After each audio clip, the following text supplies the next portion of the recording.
consumers have so much access to information that they're overloaded, right? So what are they paying attention to? And then in particular, what are your customers paying attention to? We forget to ask those questions because I think we're also so in love with the fact that we have so much data and so much information and we can sub-segment everything that sometimes we're missing the obvious. Welcome to the Marketing Rapport, a podcast created for and by marketing professionals who seek to better understand their consumers and design unique, personalized experiences that stand out in today's market. In each episode, hosts from Verisk Marketing Solutions connect you to industry thought leaders, practitioners, and experts focused on improving B2C experiences through powerful data-driven insights. It's about how we connect with our consumers and where we can partner together to do it better. This is the Marketing Rapport.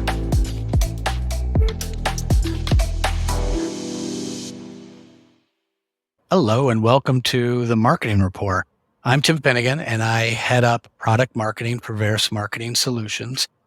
And why I'm excited for today's guest is she fits in with what we're trying to accomplish on the Marketing Rapport. And it is to bring in great guests, great people, not only executives or leaders, but people that are in the know in certain industries. And it's anywhere from insurance to consumer finance to mad tech to martech. So that's joining us today is Anat Baron. And Anat has this great background of information from being a hotel executive. She actually was the CEO of Mike's Hard Lemonade and built that to over 250 million. She was a Hollywood producer and she started 2 technology companies. So really she fits in and you guys should be excited to hear Anat. And what she's most currently doing is she's a futurist and she is going to be talking at Verisk Marketing Solutions via Consumer Insights Conference about the future and what we can look forward to. So welcome to the podcast, Anat.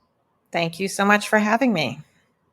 So Anat, I want to start off right away with a hard question. Now, I have been a Saturday morning commercial junkie from the get-go, but you are, so it's a thing in common. We both love the Jetsons. Could you just tell us what you think about the Jetsons and how the past is looking like the future, or the future is looking like the past? So I have loved the Jetsons. Saturday morning cartoons were my thing.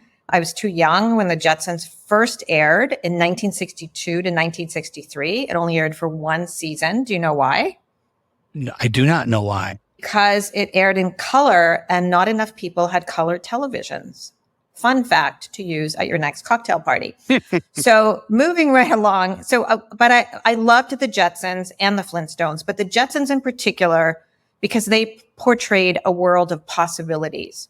They showed us how technology, I didn't have the word technology yet when I was a child or a teenager when I watched this, but it showed us that technology could actually change our lives for the better and improve our lives. So the show itself was really stupid. And as I got older, I kept thinking about the things I watched on the Jetsons that became real.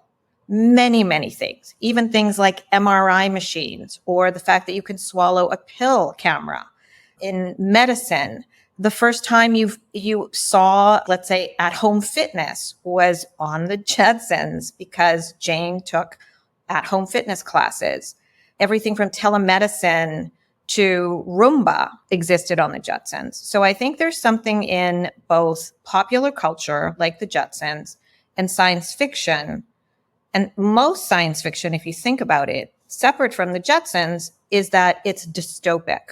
And what I think children and adults alike loved about the Jetsons was that it portrayed a utopia, not so much, in the family dynamics per se or in the work dynamics, but they portrayed a world of possibilities. And as I have grown up, hopefully you'll think I'm still a grown up, we're done. But I think that what we have seen is that, and this is what boggles my mind, is a bunch of guys, writers, sat in a room in Burbank many years ago, right, in the early 60s, and came up with a world in their imagination. And except for flying cars, and by the way, if anyone's interested, I'll give you my information at the end. You can actually buy a flying car today.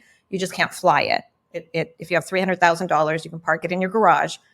But other than flying cars, everything else in the Jetsons has actually come to life.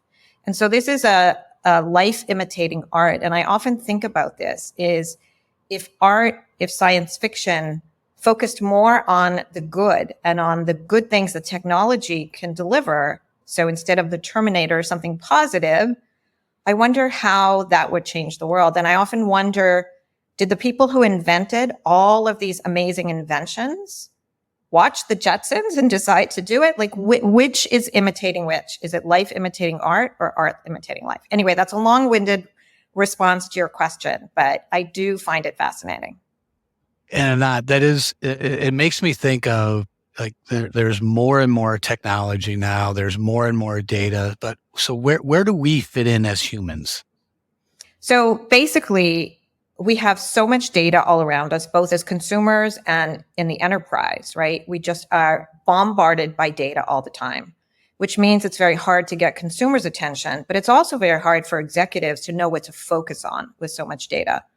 So as we look at AI, which is the new thing, which isn't that new, but which is going to be pretty much sitting underneath everything in our lives very, very quickly, we have to look at what differentiates us from technology and specifically what is going to differentiate humans from AI. And I think, people talk a lot about AI is going to cost jobs. Yes, it will, but there will be new jobs. And this happens every time that there is new technology. I call AI the fourth industrial revolution. And so as we find utility for AI, we're just going to accept it. I think that the number one skill for the 21st century going forward, and what we as humans have to embrace, is our humanity. And what I mean by that is the reason that parts of jobs or entire jobs are going to be lost to AI is just because of efficiency and productivity. AI is really good at rote, mundane tasks. And not to insult anyone, but if your job is filling out Excel spreadsheets, or doing some sort of rudimentary research, all very important, and AI can do it better and faster. What the AI cannot do is feel anything. AI has no feelings. And that, by the way, could be a separate conversation about all the new AI that are acting as companions to humans, right? They have no feelings. And yet, when I talk to any of the AI, whether it's Bard or Bing or Perplexity or Pi or Claude, all of my new friends, I talk to them like they're human. Like I say, please, why am I telling it please and thank you, right? Like, what is that all about? But I am trying to find a way to talk to the AI as if it's human. And soon, many of us are going to have AI virtual coworkers, and we won't even be able to discern unless they're invited to Zoom and they keep their camera off. We probably won't know that they're not real, right? So the answer to where do we as humans fit in means that we have to develop skills like creativity. So while, yes, AI and Midjourney can make beautiful art, it's still missing that human component. Here's the most important thing that we're going to need to teach, and we're each of us going to have to learn and practice on a daily basis, which is critical thinking. This idea of curiosity. We're already a place where when you talk to any of the AI, any of the generative AI bots, chatbots, they respond. And you most of the time are going to assume that what they're telling you is real or the truth. And it turns out, as we have found out, that they hallucinate, good term for lying. They make stuff up. And so as humans, it is really incumbent upon us as soon as possible to figure out very much what social media missed out on, really, which is human curation. And I'm going to name this, somebody better come up with a better name, but I think we're going to need human validators or human truth detectors or some sort of stamp, especially when it comes to important decisions, when we're asking for legal advice or financial advice.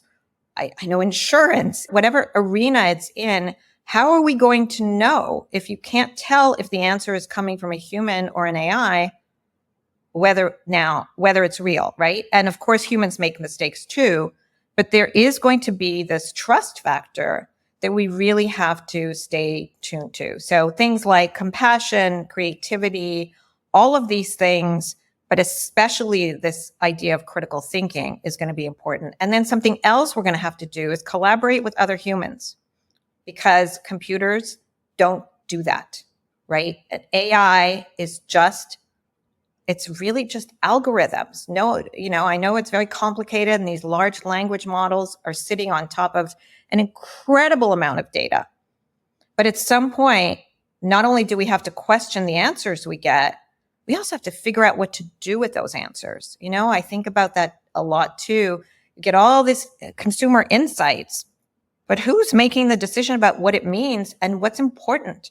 And with our attention spans getting smaller and smaller and smaller, how do I know what to focus on? So you bring up a couple of things that really made me think. Is like you're right. Like there's someone should invent a stamp like, hey, this is coming from a human, because we've got that for Nielsen ratings, we've got ComScore, we've got TrueSet for data, so we know that we can trust those things. And sort of what I was hearing from you is like authentic and real. And I think brands need to be authentic and real because consumers can see through that. And we may be running into some type of, tipping point of let's just not use ChatGPT or AI because we can. Let's use this authentic and real way that we're used to thinking about. I don't know what you think about authentic and real when it comes to messaging. So I think that consumers have gotten so smart. The success of TikTok and YouTube is really about creators, and we are all creators today, So I used to say, hey, look, everyone can be a creator today. And that's the problem. Everyone is a creator. But what's happened is it has taught us as humans to look at other humans and to say, this person's full of it, right? Or, wow, this person is so real and authentic, and I am drawn to them. And therefore, and that's the whole idea of influencers, right?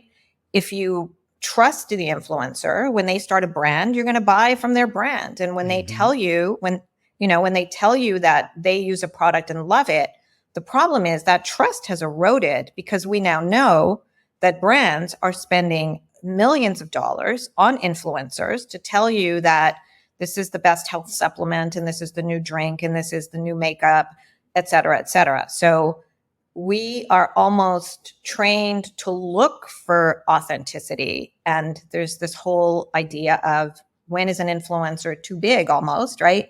When they've lost that credibility of talking to me, of being really authentic and speaking to me. And so I think that brands have to be really careful about that. I mean, it's something I learned at Mike's Hard Lemonade that was shocking to me about branding and what the brand actually meant to people. So, Anat, I would like to have you touch base not only on Mike's Hard Lemonade, but also you're just in your career when you look at like how do you stay ahead of trends, and you've come up with a couple ideas or futurist ideas of, hey, I recognize the travel industry and the internet were going to coincide.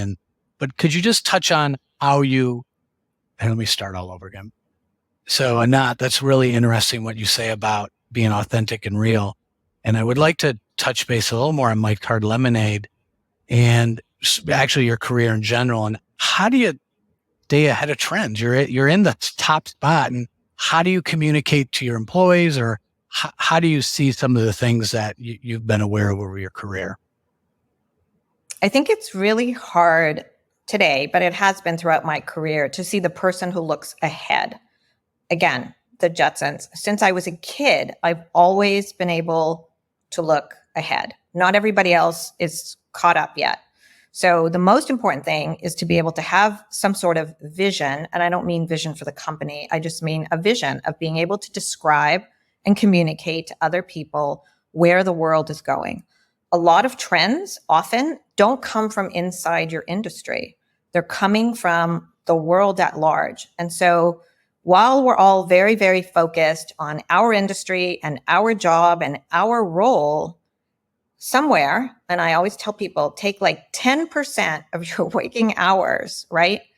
And, or your working hours, if you don't want to do it in your spare time, and just be out in the world and observe. So you catch up on trends by traveling, whether it's in your city, go to somewhere that you don't usually go to, by going into retail, by being online, by going to places that you wouldn't ordinarily go to or where your consumers don't go to, but really trying to understand your competition. And your competition, by the way, isn't always what you think. You know, in some industries, you know, if you look at Netflix, for example, their competition isn't other content on your television. It's everything. It's the battle for attention. It's the fact that people have so many other things that they could do. So it's really taking a look at what is happening, particularly with consumers and where they're going.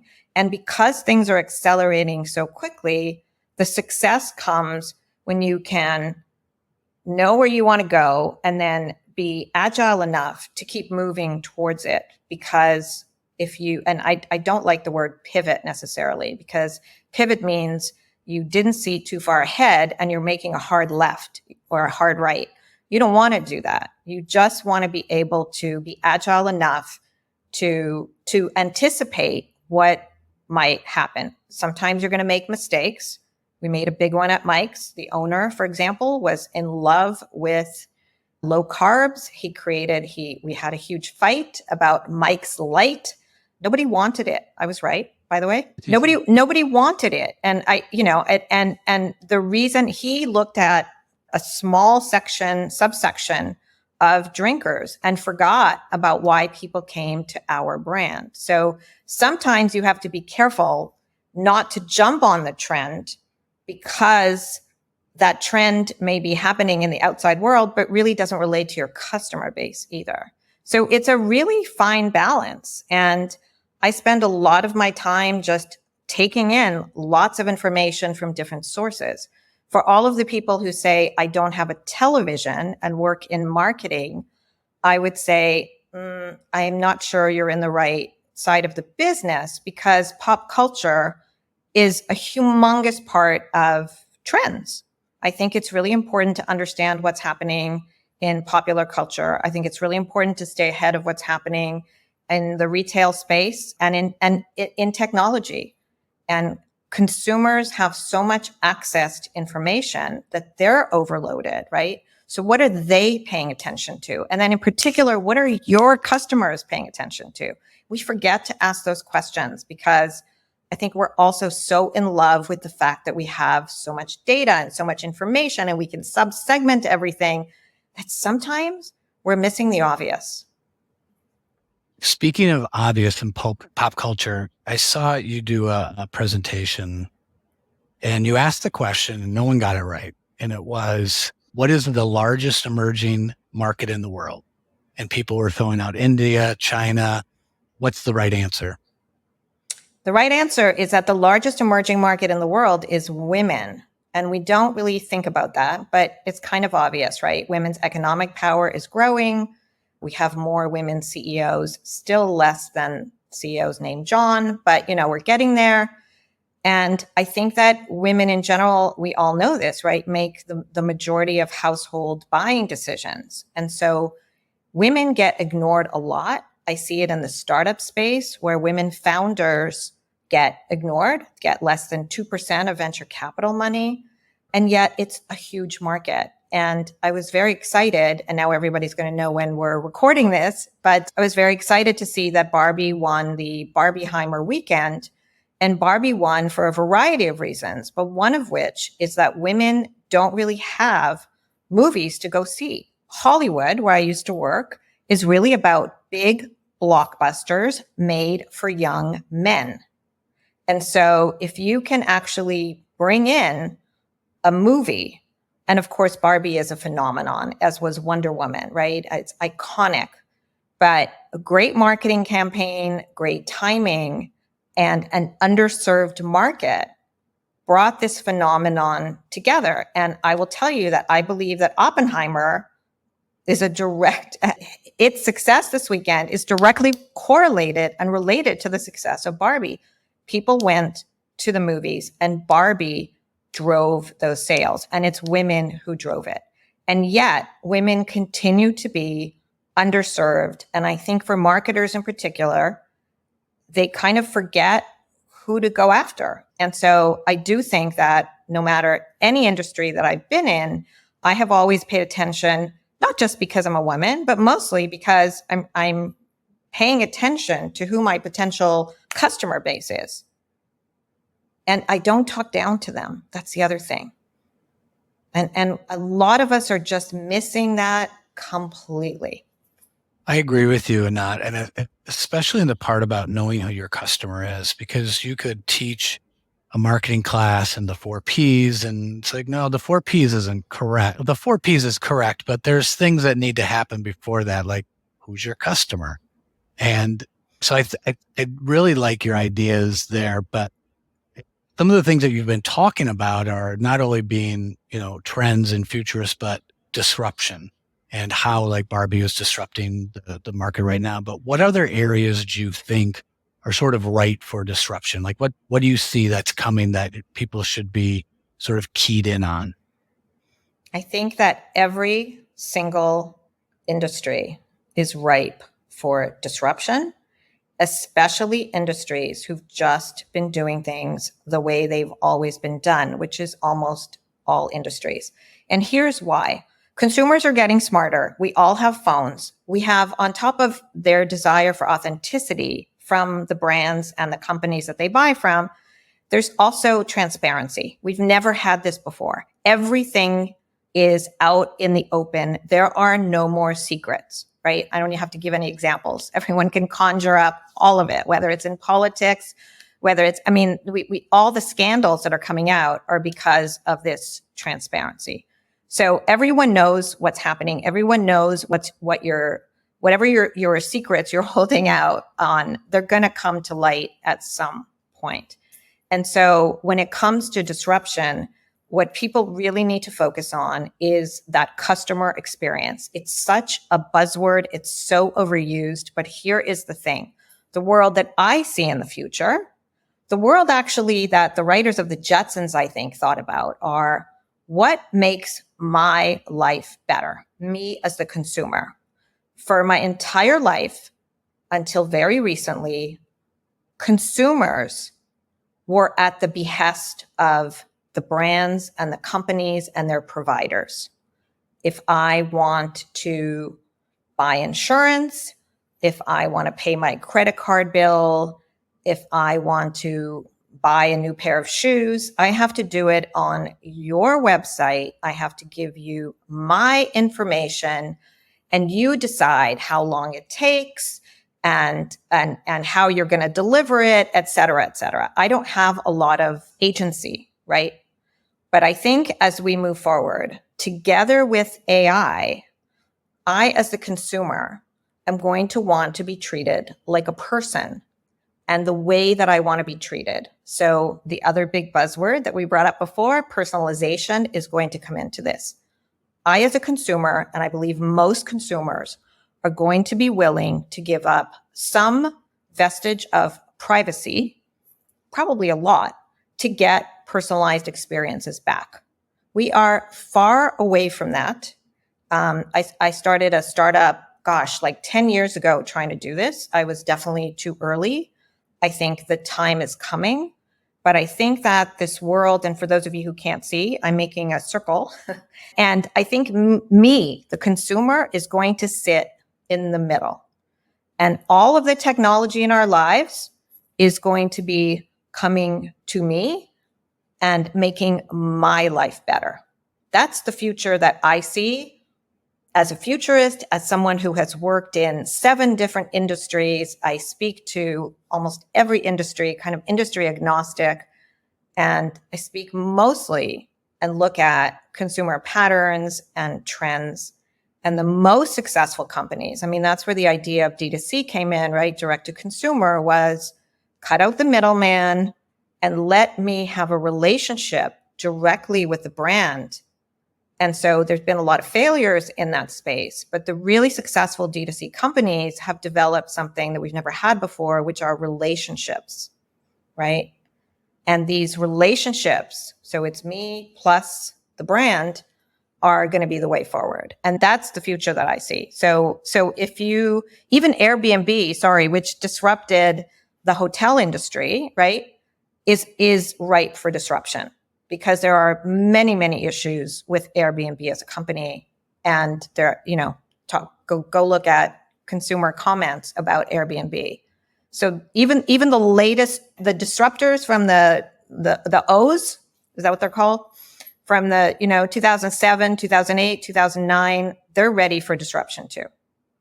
I agree with you on customer experience and personalization. But I think it goes back to our original discussion on being authentic and real, is that what I'm seeing is that businesses just use buzzwords. Oh, we care about our customers, or our mission is to be whatever with personalization. But it's the companies and the brands that follow up with that and that live that. And you can see through it. Like you said, transparent people can see that. So I still think when we talk in 4 years from now, we're still going to be saying customer experience, personalization, being authentic. It's still going to be there. So my last question, Anat, is I said in the top of the show that you're going to be the keynote speaker at VIA, which is a consumer insights conference for various marketing solutions. Could you give us a little insight on maybe a couple things that you're going to be keen on or talking about? So I have not put my speech together yet. So if anybody who is coming wants to hear more about anything, let me know. But I'm going to talk about some of the big trends that we're facing. I'm going to obviously talk about AI because it seems to be the only thing that people want to talk about these days. I'm going to talk about what it is about humans and what we can do in order to work together with AI and build a better future. And I, of course, will talk about customer experience as well as personalization because, we have to use the buzzwords. But I will give them perspective, and I will speak to really the changing consumer and where I think we're going. Because ultimately, while all of the data is really important, like I said before, the decisions around how to use the data and what data to actually collect, right, is really important. Because when you approach a potential customer in 2023, 2024, you want to come to them with enough information so that they feel like you're actually talking to them and they're just not part of a subgroup of a subgroup of a subgroup that you've come up with in your data set. Well, that sounds exciting. And I could talk to you for all day. You're such an interesting person with a great experience. I do want to thank you from the bottom of my heart of being here and spending some time on the Marketing Rapport. Thank you, Tim. I enjoyed it. Thank you for listening to this episode of the Marketing Rapport. This show is brought to you by Verisk Marketing Solutions, an organization created to help CMOs and their partners improve the reach, timing, relevance, and compliance of every consumer engagement. If you enjoyed this episode, make sure you subscribe to the Marketing Rapport wherever you get your podcasts, and check out the show notes for more information.